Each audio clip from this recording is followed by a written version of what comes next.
Hello good morning students, कैसे हो आप सब। आई होप आप सभी बहुत अच्छे होंगे।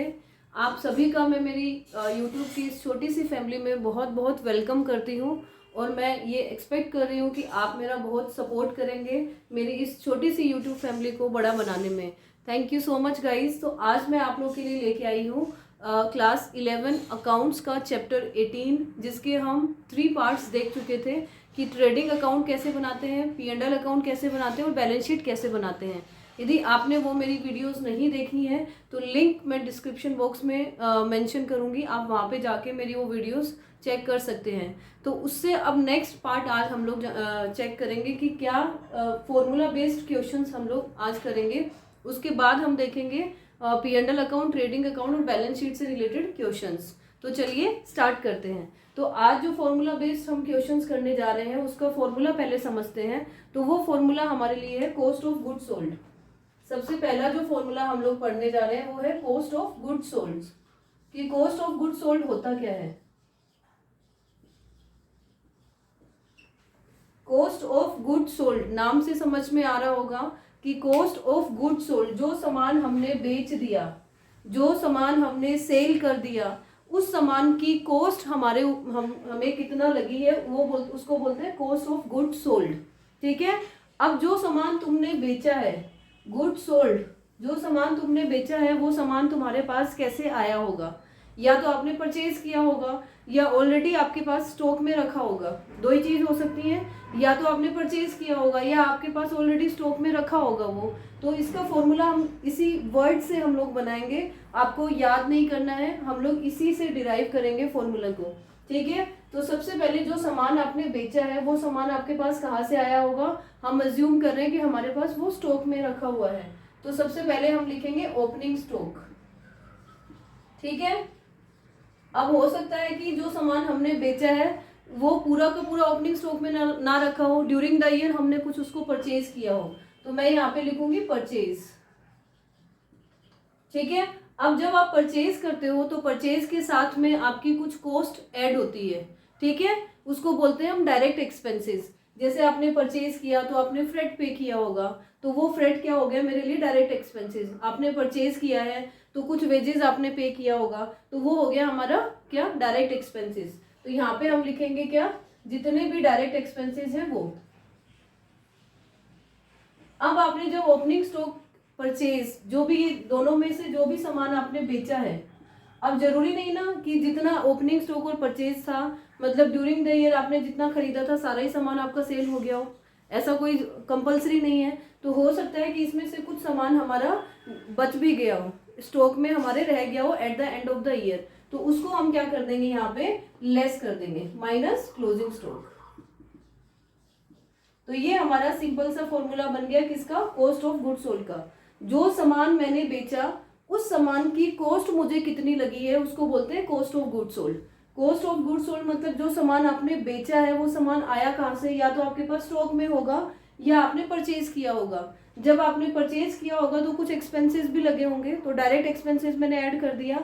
अब जो सामान आपने खरीदा है ड्यूरिंग द ईयर, हो सकता है कि उसमें से पूरा सामान ना सेल हुआ हो, कुछ क्लोजिंग स्टॉक बचा हो, तो वो मैं लेस कर दूंगी। तो ये मेरा फॉर्मूला बन गया कॉस्ट ऑफ गुड सोल्ड का। अब क्वेश्चन में कई बार होता है कि आपको परचेज नहीं दिया रहता, या डायरेक्ट एक्सपेंसेस नहीं दिया रहता, या क्लोजिंग स्टॉक नहीं दिया रहता है, तो हम इसको और कैसे इस कॉस्ट ऑफ गुड सोल्ड को हम निकाल सकते हैं। इसका एक और फॉर्मूला है, वो क्या है, COGS का। यदि सेल तुम्हें दी हुई है और ग्रोस प्रॉफिट दिया हुआ है, तो सेल में से यदि मैं ग्रोस प्रॉफिट को लेस कर दूंगी तो मेरा क्या आ जाएगा, COGS आ जाएगा। जैसे तुमने 100 रुपए का सामान बेचा, 100 रुपीज का सामान बेचा, उस 100 रुपीज में सामान में तुमने 10 रुपए का प्रॉफिट कमाया है।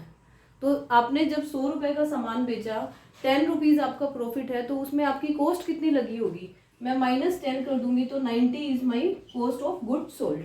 ये एक छोटा सा फॉर्मूला है कॉस्ट ऑफ गुड सोल्ड का।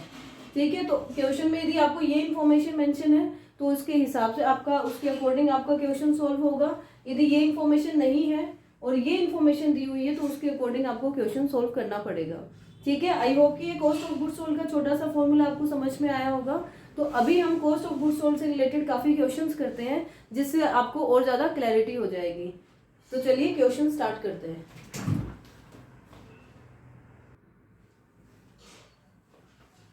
ये कॉस्ट ऑफ गुड्स सोल्ड का एक क्वेश्चन है।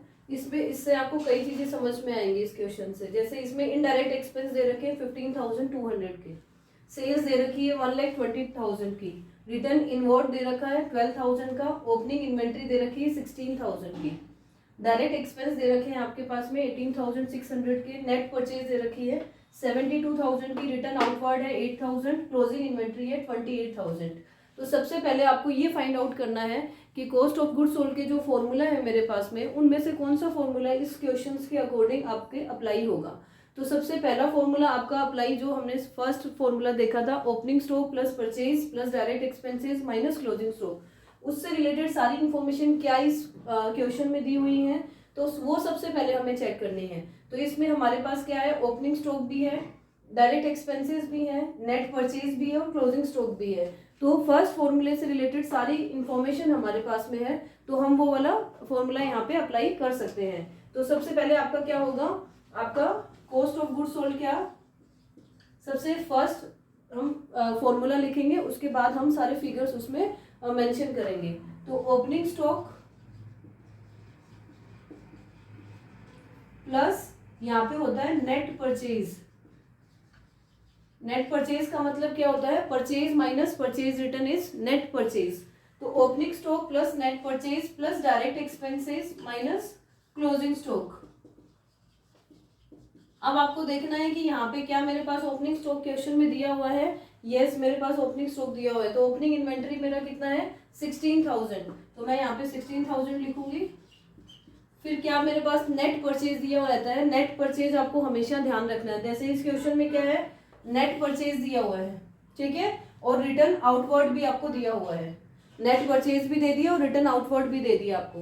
तो यहाँ पे ये चीज कंफ्यूज करने के लिए दिया हुआ है। यदि यहाँ पे आपका सिर्फ परचेज लिखा रहता तो हम रिटर्न आउटवर्ड को यूज करते, क्योंकि net purchase is equal to purchase minus purchase return.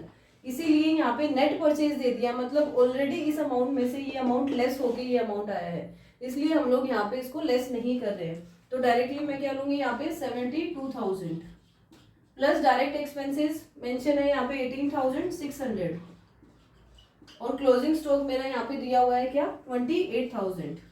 इस क्वेश्चन में जो मेन मिस्टेक होती है बच्चों से वो यही होती है कि वो लोग परचेज में से फिर से रिटर्न आउटवर्ड लेस कर देते हैं। तो ये चीज आपको ध्यान में रखनी है कि जब आपको नेट परचेज दिया है, तो नेट परचेज दिया है इसका मतलब क्या है, ऑलरेडी उसमें से आपका परचेज रिटर्न लेस होके ये अमाउंट दिया हुआ है, तो हमें फिर से लेस नहीं करना है यहाँ पे।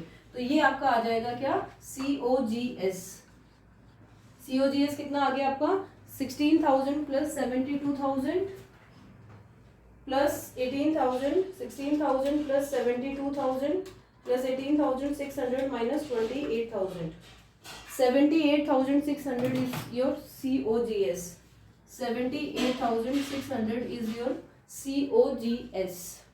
ठीक है, समझ में आया ये क्वेश्चन आपको? आई होप कि समझ में आया होगा। हम एक और क्वेश्चन करते हैं, अभी इसी से रिलेटेड एक और क्वेश्चन करते हैं। ये एक और क्वेश्चन है जिसमें हमें COGS निकालना है। तो COGS इस क्वेश्चन में सबसे पहले वही चीज़ हम अप्लाई करेंगे कि हमारे फर्स्ट फॉर्मूले से रिलेटेड क्या सारी इंफॉर्मेशन मेरे पास है। ओपनिंग स्टॉक है, परचेज है, एक्सपेंसेस ऑन परचेज। तुम्हें वो कई बार डायरेक्ट लिख के नहीं देगा कि ये डायरेक्ट एक्सपेंसेस हैं। आपको ये पता होना चाहिए कि डायरेक्ट एक्सपेंसेस कौन से एक्सपेंसेस होते हैं। जैसे परचेज के से रिलेटेड यदि हम कोई भी एक्सपेंस करते हैं तो वो डायरेक्ट एक्सपेंसेस होते हैं, और सेल पे यदि हम कोई भी एक्सपेंस करेंगे तो वो इनडायरेक्ट एक्सपेंसेस होते हैं। तो इसने लिखा है एक्सपेंस ऑन परचेज और एक्सपेंस ऑन सेल। तो ये देखते ही तुम लोग को पता चलना चाहिए कि एक्सपेंस ऑन सेल मतलब आपका इनडायरेक्ट एक्सपेंस है और एक्सपेंस ऑन परचेज मतलब आपका डायरेक्ट एक्सपेंस है। ठीक है, तो मेरे पास डायरेक्ट एक्सपेंस भी है और क्लोजिंग स्टॉक भी है। इसका मतलब फर्स्ट फॉर्मूला हमारा यहाँ पे इजीली अप्लाई हो जाएगा। तो COGS is equal to opening stock. आपको फॉर्मूला जितने भी क्वेश्चंस करते हो उसमें बार बार लिखना है। लिखने से क्या होगी, वो चीज़ें आपके माइंड में अपने आप वो चीज़ें फिट हो जाएंगी कि मेरे को फॉर्मूला क्या है, और वो लर्न करने की आपको ज़रूरत नहीं पड़ेगी। तो opening stock plus net purchase minus plus direct expenses minus closing stock. तो ओपनिंग स्टॉक यहाँ पे कितना है, ओपनिंग स्टॉक आपका है 30,000। नेट परचेज कितना है, परचेज हमें दिया है 54,600। क्या रिटर्न आउटवर्ड या परचेज रिटर्न दिया है, हमें नहीं दिया है, तो इसी परचेज को हम नेट परचेज मानेंगे। तो ये हो गया मेरा 54,600 प्लस डायरेक्ट एक्सपेंसेस कौन से हो गए, वो एक्सपेंस जो मैंने परचेज में किए हैं। मैं बार बार इसलिए बोल रही हूँ कि आपको वो चीजें समझ में आए कि जो एक्सपेंस हम परचेज पे कर रहे हैं वो हमारे डायरेक्ट एक्सपेंस होते हैं। तो ये आ गया हमारा 6,000 माइनस क्लोजिंग स्टॉक हो गया हमारा 36,600। तो ये आपका आ जाएगा COGS। COGS आपका कितना आ रहा है 30,000 प्लस 54,600 प्लस 6,000 माइनस 54,000। आपका आ गया कितना, COGS इज इक्वल टू 54,000। अब इसी फॉर्मूले से यदि मैं आपको बोलूं कि आप ग्रोस प्रॉफिट निकाल के बताइए, तो ग्रोस प्रॉफिट आपको पता है कैसे निकलता है कि सेल में से यदि मैं कॉस्ट को लेस कर दूंगी तो वो मेरा ग्रोस प्रॉफिट आ जाएगा। भाई कोई सामान यदि मैंने 100 में बेचा और 80 उसकी कॉस्ट मेरे को लगी है, तो मैंने उस पर प्रॉफिट कितना अर्न किया, 20 रुपए का प्रॉफिट अर्न किया मैंने, तो वही मेरा क्या हो गया, ग्रोस प्रॉफिट। तो उसको यदि मैं फॉर्मूले में लिखूं तो क्या लिख सकती हूँ, gross profit is equal to sale minus cost of good sold लिख सकती हूँ मैं। तो सेल आपको दे रखा है यहाँ पे, सेल मुझे दिया है 90,000, ठीक है। तो 90,000 माइनस COGS मुझे मैंने निकाला है अभी कितना मेरा 54,000। तो ये आपका आ जाएगा कितना 90,000 माइनस 54,000 आपका आ जाएगा gross profit. 36,000 is your gross profit. 36,000 is your gross profit. तो ये है कॉस्ट ऑफ गुड सोल्ड, ठीक है। एक और क्वेश्चन करते हैं कॉस्ट ऑफ गुड सोल्ड का, जिससे आपको और ज्यादा कॉन्सेप्ट क्लैरिटी हो जाए। और फॉर्मूले को प्लीज आपको रटना नहीं है, उसको समझना है कि फॉर्मूला क्या बोल रहा है, क्योंकि कई बार आपको डायरेक्ट इन्फॉर्मेशन नहीं दी हुई होती है, आपको निकालनी होती है इन्फॉर्मेशन क्वेश्चन से। तो इसीलिए आपको फॉर्मूला यदि आप रटोगे तो रटने से क्या होगा कि आपके पास यदि डायरेक्ट इन्फॉर्मेशन है तो आप इजीली कर लोगे, लेकिन कोई इन्फॉर्मेशन यदि घुमा के आपको दे दी तो फिर वो आपसे नहीं बन पाएगा। तो आपको रटना नहीं है कोई भी फॉर्मूले को। एक और क्वेश्चन करते हैं अभी। अब ये क्वेश्चन है अपने सामने जिसमें हमें ओपनिंग स्टॉक दिया है, सेल्स दिया है, कैरीज इनवॉर्ड दिया है, सेल्स रिटर्न दिया है, ग्रोस प्रॉफिट दिया है, परचेज दिया है, परचेज रिटर्न दिया है। अब इस क्वेश्चन में हमें फाइंड आउट करना है, दो चीजें फाइंड आउट करनी है। एक तो कॉस्ट ऑफ गुड्स सोल्ड हमें फाइंड आउट करना है और दूसरा हमें फाइंड आउट करना है क्लोजिंग स्टॉक। तो मैं इसके आपको दो तरीके बताऊंगी क्लोजिंग स्टॉक को कैसे हम फाइंड आउट कर सकते हैं। जो भी इजी आपको लगता है आप वो मेरा तरीका आप क्या कर सकते हो, अडॉप्ट कर सकते हो, आपको जो भी इजी लगेगा, ठीक है। इजी लगेगा प्लस आपको समझ में आएगा और आप बहुत फ्यूचर के लिए आपको जो रिटेन कर सकते हो, आप वही आपको तरीका अडॉप्ट करना है। तो इसमें क्या है, सबसे पहला तरीका हम फॉर्मूला बेस्ड करेंगे, फॉर्मूला जो हमने अभी सीखा है। जैसे इस फॉर्मूले में हमारे पास सेल्स की इंफॉर्मेशन है, ठीक है, सेल्स माइनस सेल्स रिटर्न। यदि हम लोग फर्स्ट फॉर्मूला जाते हैं, opening stock plus purchase, net purchase plus direct expense minus closing stock. तो इस क्वेश्चन में हमें फाइंड आउट क्या करना है, क्लोजिंग स्टॉक। मतलब क्लोजिंग स्टॉक हमारे पास में नहीं है, तो क्लोजिंग स्टॉक नहीं है इसका मतलब फर्स्ट फॉर्मूला हम लोग नहीं अप्लाई कर सकते हैं, तो हमें सेकंड फॉर्मूले पे जाना पड़ेगा। सेकंड फॉर्मूला हमारा क्या था, COGS is equal to sale minus gross profit, ठीक है। क्या ग्रोस प्रॉफिट है हमारे पास में, है। क्या सेल्स है हमारे पास में, है। तो सेल जहां पे वर्ड आएगा वहां पे क्या लेना है आपको, नेट सेल्स। नेट सेल मतलब sale minus sale return is equal to net sale, ठीक है। तो सबसे पहले हम नेट सेल निकालते हैं यहाँ पे, net sale is equal to sales minus sales return, ठीक है। अब सेल कितना है यहाँ पे, सेल अपना है 48,000। अब इसमें से सेल्स रिटर्न आप लेस करोगे, सेल रिटर्न कितना है 3,000, तो ये आपका कितना आ गया 45,000, ठीक है।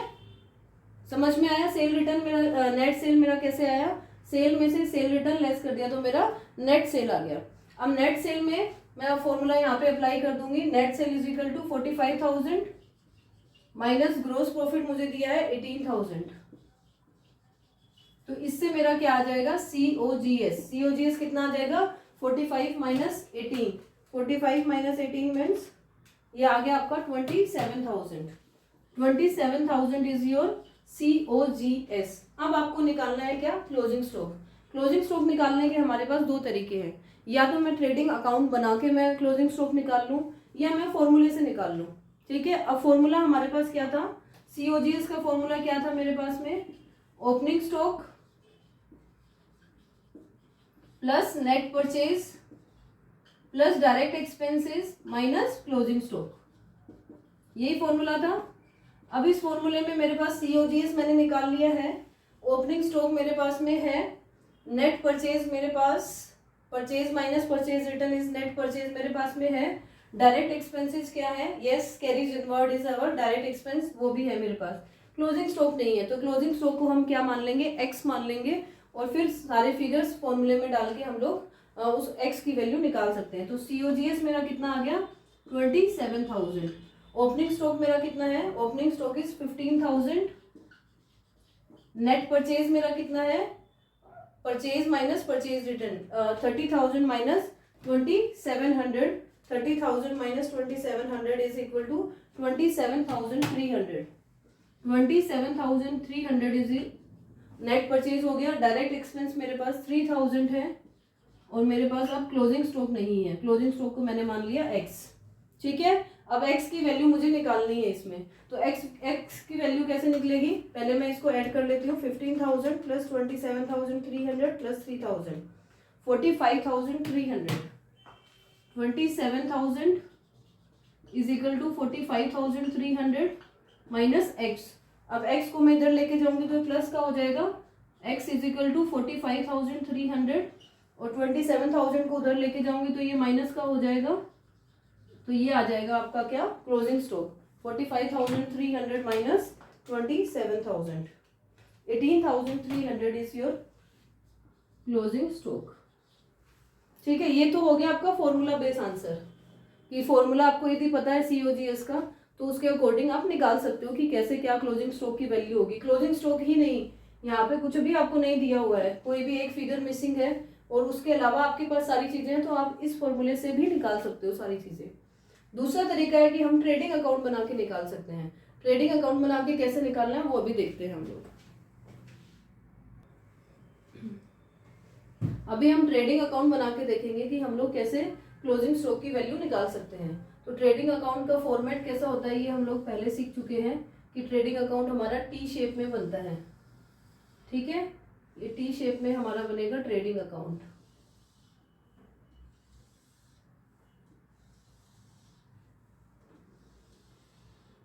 इसमें आपका यहाँ पे आएगा particulars, amount, particulars and amount, ये आपका बन रहा है ट्रेडिंग अकाउंट।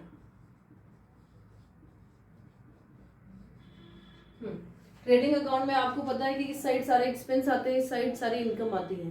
तो एक्सपेंस और ट्रेडिंग अकाउंट का जो स्टार्ट करते हैं हम ओपनिंग स्टॉक से स्टार्ट करते हैं। तो टू ओपनिंग स्टॉक मैंने लिखा है यहाँ पे, ओपनिंग स्टॉक मुझे दिया है 15,000। ठीक है, फिर मेरे को सेल दिया है, तो बाय सेल्स इनकम इस साइड आती है मेरी, सेल मेरी है 48,000। ये मैं इनर कॉलम में इसलिए लिख रही हूँ क्योंकि मुझे सेल्स रिटर्न भी दिया हुआ है। तो सेल में से सेल्स रिटर्न लेस करके फाइनल अमाउंट यहाँ पे फाइनल अमाउंट कॉलम में लिखा जाता है। तो सेल रिटर्न मुझे दिया है 3,000, तो ये मेरा हो गया 45,000। ठीक है, फिर मुझे दिया है कैरीज इनवर्ड, उससे पहले परचेज, टू परचेज, परचेज मुझे दिया है 30,000। ये भी मैं इनर कॉलम में इसलिए लिख रही हूँ क्योंकि इसमें मुझे परचेज रिटर्न दिया है। तो परचेज रिटर्न मेरा है 2,700, तो ये हो जाएगा 27,300। ठीक है, अब मुझे क्या इन्फॉर्मेशन रह गया, अब कैरीज इनवर्ड रह गया यहाँ पे। तो कैरीज इनवर्ड आपको पता है डायरेक्ट एक्सपेंस होता है, तो डायरेक्ट एक्सपेंस सारे इस साइड आते हैं।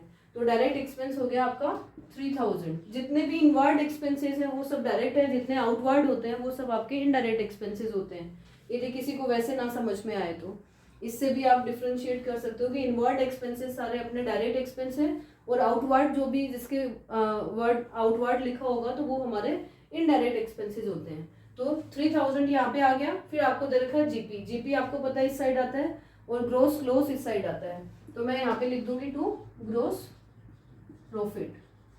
तो ग्रोस प्रॉफिट मेरा कितना आ गया 18,000।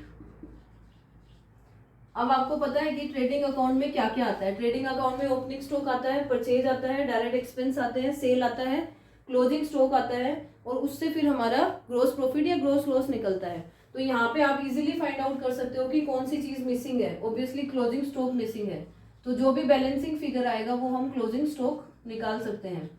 तो ये क्लोजिंग स्टॉक निकालने का दूसरा तरीका है। यदि आप फॉर्मूले से करते हो तो फॉर्मूले से आप क्रॉस वेरिफिकेशन भी कर सकते हो कि फॉर्मूले से मैंने जो निकाला है वो ठीक निकाला है या नहीं निकाला है। तो उसमें आपका फॉर्मूला मेन आंसर का पार्ट होगा और ट्रेडिंग अकाउंट आप वर्किंग नोट में बना के आप अपना क्रॉस चेक कर सकते हो कि मैंने ठीक किया है नहीं किया है। तो ये आपका आ जाएगा, डेबिट साइड का टोटल आएगा आपका 63,300। ठीक है, माइनस कर देंगे 45,000 को तो आपका आ जाएगा 18,300। क्लोजिंग स्टॉक आ गया 18,300। तो यही अपना आ रहा था, उस फॉर्मूले से भी यही आ रहा था 18,300। तो आपका क्रॉस चेक हो गया कि आप फॉर्मूले से करो चाहे आप इस तरीके से करो, आपका आंसर सेम आएगा। लेकिन यदि ये फॉर्मूला बेस्ड आपको अच्छे से समझ में आ गया तो मेन आंसर का पार्ट आपका फॉर्मूला हो जाएगा और ये आपका वर्किंग नोट का पार्ट हो जाएगा।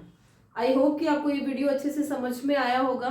कोई भी डाउट रहेगा तो आप मेरे को कमेंट सेक्शन में मेंशन कर सकते हो, मैं ज़रूर उसका रिप्लाई करूँगी।